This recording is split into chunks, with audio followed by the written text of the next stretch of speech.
su hermano Ricardo y el carpintero Pablo Díaz constituyeron una sociedad al objeto de establecer un taller de carpintería mecánica para construir automóviles y accesorios. En este taller, en marzo de 1923, en marzo de 1901, se construyó el autogiro C2 con un motor compensado. El C2 era un poquito mayor que el C1, aparece en la imagen, y esta sociedad se encontraba en la calle Luchana. El motor compensado era una invención de Juan de la Cierva, lo que hacía era con el motor daba una componente de fuerza lateral que es la que intentaba compensar el cuerpo que decidió su primer autogiro.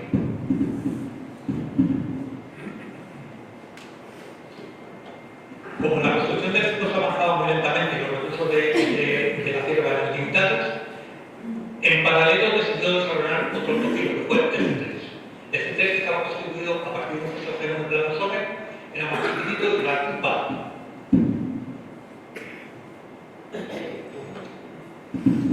Las pruebas del C3 se iniciaron en Getafe en 1921, pero a cobrar velocidad, el C3 pues tenía el mismo problema, se inclinaba y se rompía.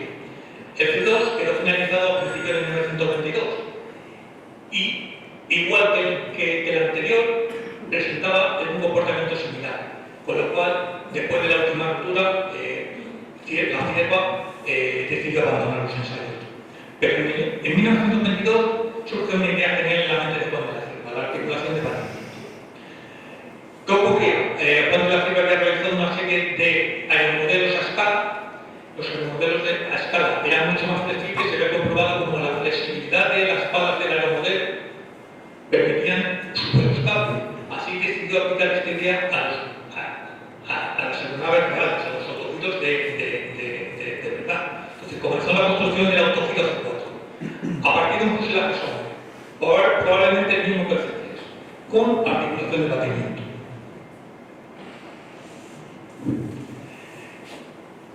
El profesor López Ruiz revela que en algún momento el taller de la Sociedad Cervantes se fue desplazando a un taller particular en Getafe. Como tenían que volar de Getafe, aunque tenían la carpintería de la calle Luchana, ellos se fueron desplazando poco a poco. Mariano Moreno Carazuelo era un ferviente seguidor de Juan de la Cierva, era un profesor de la Escuela Industrial, y él describe cómo la Cierva y sus amigos iban todas las tardes a Getafe en tren, porque el inventor había tenido que vender su automóvil para sufragar los autogiros que iba construyendo. Otra importante innovación que tenía el C4 iba a estar dotado de lo que podría ser, el mando lateral. Lo que ocurre es que cuando se ensayó el C4 con mando lateral pilotado por el Alejandro Gómez Spencer, fue un fracaso. La fuerza necesaria para inclinar el motor era muy superior, bueno, no estaba desmultiplicado, entonces tenía que hacer una fuerza exagerada. Pues ¿qué ocurrió? Pues que realmente el mando lateral tendría que esperar unos años. Al pasar destinado a aplicar Alejandro Gómez Spencer, continuó los ensayos un piloto que era María Espinosa Arias, piloto militar y periodista, con resultados similares a los de Spencer, hasta que convenció al inventor de que instalar unos aviones convencionales y eliminar el mando lateral. Esto no le gustaba a Juan de la Cierva, pero al final accedió. En enero de 1923, el C4 se encontraba en Getafe. Estaba provisto de ratones y Gómez Spencer estaba reconstruyendo un accidente que había sufrido en septiembre. Es entonces cuando finalmente el mundo pudo comprobar cómo se produjo el primer vuelo controlado de escape de una aeronave de la rotatoria más pesada que el aire, que no era un avión, pilotada por Gómez Spencer. No están muy claras las fechas, pero se piensa que el autogiro despegó por primera vez el día 10 y corregido el efecto, tuvo un efecto de par de giro. El día 17 efectuó varias líneas rectas a 2 metros de altura, comprobándose en ellas todas las cualidades previstas. Finalmente, Juan de la Cierva había alcanzado el éxito. A continuación, el C4 fue enviado por superficie a 470 del servicio de aviación y del laboratorio aerodinámico. Y es cuando se describe, el C4 describe el primer vuelo en circuito cerrado certificado por el comandante Emilio Herrera, jefe del laboratorio aerodinámico y comisario deportivo de la Federación Aeronáutica Internacional. En este último vuelo describe un recorrido de 4 kilómetros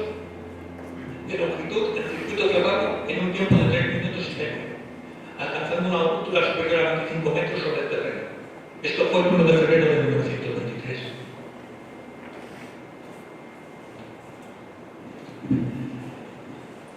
Juan de la Cierva había alcanzado las cotas que tenía prevista para este cuadro y se lanzó a construir otro nuevo autogiro, el C5.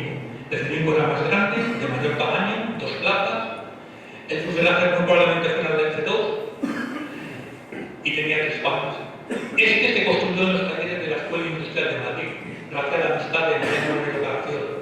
Los ensayos del C5 comenzaron en abril. Inicialmente sufrió un accidente ya sin consecuencias. El reglaje del C5 era complejo y el pilotaje muy delicado. A causa del timón de la el mando estaba un poco desmultiplicado. En julio el aparato sufrió un accidente y quedó totalmente destruido. ¿Qué conclusiones podemos sacar de aquí? El C1 no se ha conseguido determinar dónde se construyó, pero muy probablemente todo apunta a que lo hicieron en la carpintería del padre de Pablo Díaz, Florencio Díaz. Calle del Arte, recordemos. Los primeros F3 y F4 se hicieron en la sociedad que poseía la Cierva Díaz, con el apoyo de la Escuela Industrial de Madrid para piezas metálicas. Según testimonio de Jaime de la Cierva, hijo del inventor, este taller se encontraba en la calle Luchana, aunque es cierto que tenía otro taller particular en Getafe, donde podían lanzarse a volar porque los primeros vuelos se hicieron en Getafe, como he comentado. Y el C5 en los talleres de la Escuela Industrial de Madrid, ubicada en la calle Embajadores 68. La Escuela Industrial ha tenido una larga tradición, pero ha cambiado de ubicación en múltiples ocasiones. Actualmente todos estos centros y talleres han desaparecido, no queda nada de ellos.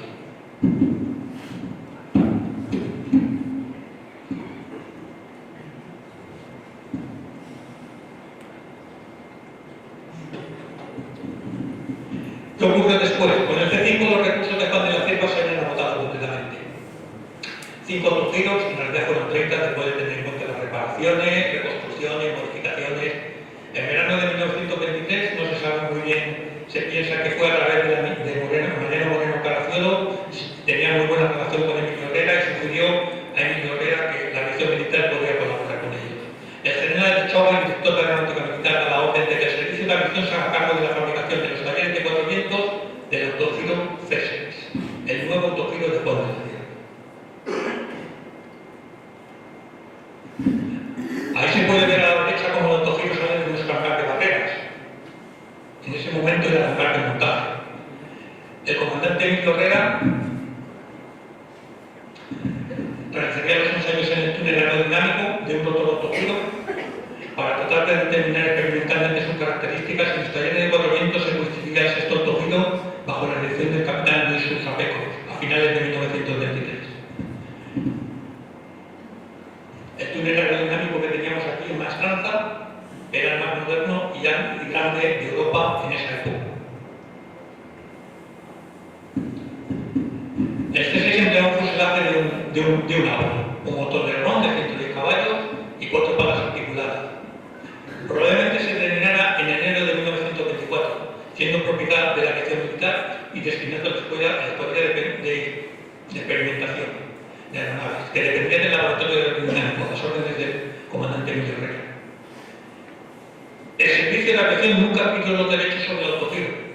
Fue un acto de amistad del inventor, apoyar al inventor, pero nunca estorbó las gestiones del inventor para interesar a gobiernos o constructores.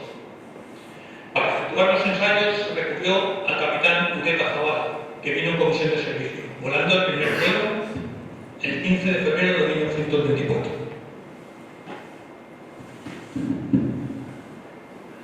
Después del C6, el C6 no tenía articulación de arrastre, sufría bastante fatiga y se decidió construir un nuevo autogiro, el C6 bis, segundo autogiro que se construyó en los talleres centrales de la aviación militar en 400 en 1925. Hasta entonces los autogiros no habían tenido ningún dispositivo para lanzar el rotor antes de iniciar la carrera de despegue. Este ya lo tenía. Lo ideal era eliminar la carrera de despegue, pero esto todavía estaba lejos. La Cierva había pensado ya en una transmisión mecánica con embrague, pero se aplicó un invento que era que el cable se accionaba manualmente y daba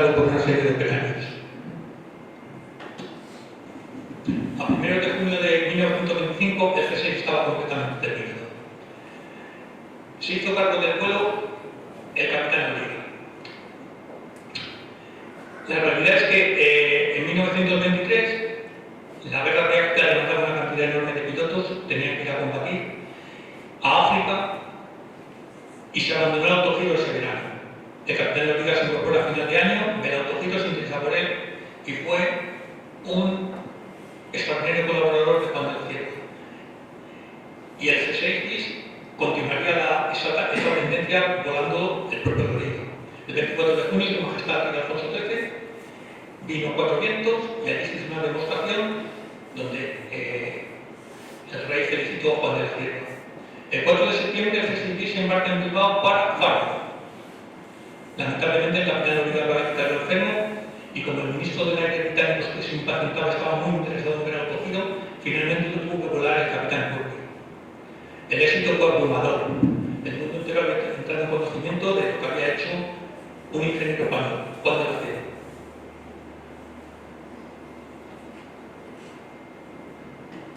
Bien, a continuación se constituyó la Cierva Autogiro Company.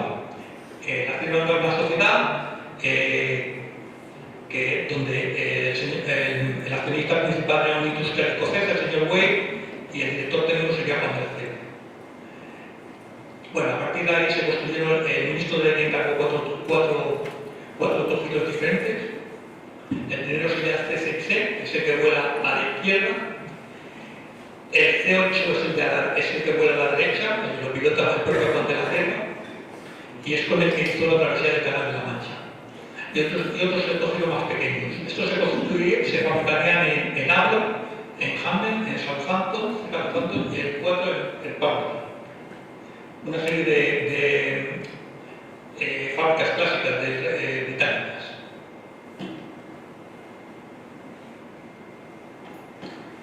Bien. Avro fue el principal centro de construcción y mantenimiento de autogiros. Después vendría Palma y de Hampden el Company. Bueno, en 1926 también se construyó el primero con articulación de arrastre, que se construyó en los talleres de Loring de Cuatro Vientos, lo que posteriormente sería AIS, para la aviación militar. Se encargaron 2 ejemplares, volando el 15 de noviembre. Loring constituía también el C12, el de la izquierda es el C7 y de la derecha es el C12. El C12 era un prototipo para el lanzamiento aerodinámico donde la estrella polar que tiene, la estrella polar lo que hace es que deflecta la corriente del motor de la hélice principal para que incida sobre la espalda y conseguir así cortar la distancia de despegue. Aquí podemos ver todos los helicópteros autogiros que realizó Juan de la Cierva. Esta lista de la única de del cohete está bastante bien. Faltarían los helicópteros Wave. Los que faltan, bueno, no se ve bien, no, pero los que faltan entre medias son proyectos que no llegaron a ver la luz realmente.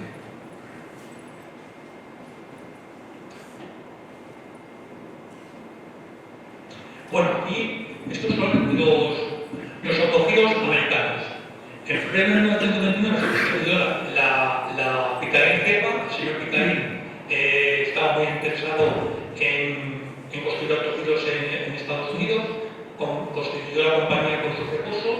En el Consejo de Administración figuraba la Cierva y el señor Wade británico, que era el presidente del autogiro Cierva. Aquí se puede ver una serie de... La visión que se tenía en ese momento de lo que era un autogiro. El autogiro era un aparato que te permitía viajar desde tu casa a medio de la ciudad y luego tú te podías desplazar con él como si fuera un vehículo. Otra firma de autogiros era la Kellogg Aircraft Corporation, fue la segunda firma americana, y los autogiros que realizó eran bastante más deportivos, más potentes.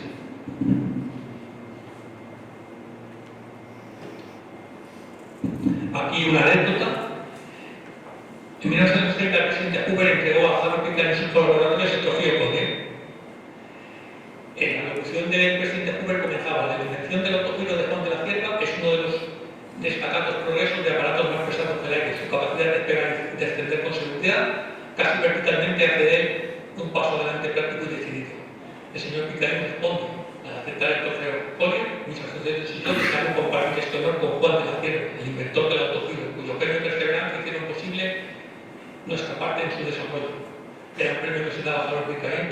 que más se menciona es a Juan de la Cierva.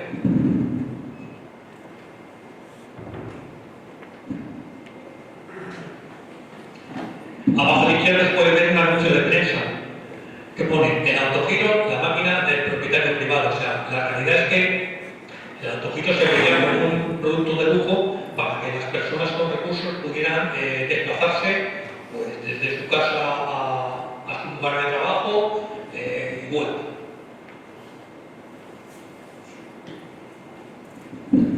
En julio de 1921 la firma Autogiro Company Inerte llegaron a un acuerdo y se fundó el Grupo Autogiro GmbH en Berlín como agente de la compañía británica. Se construyeron los 19 Mark IV. El que vuela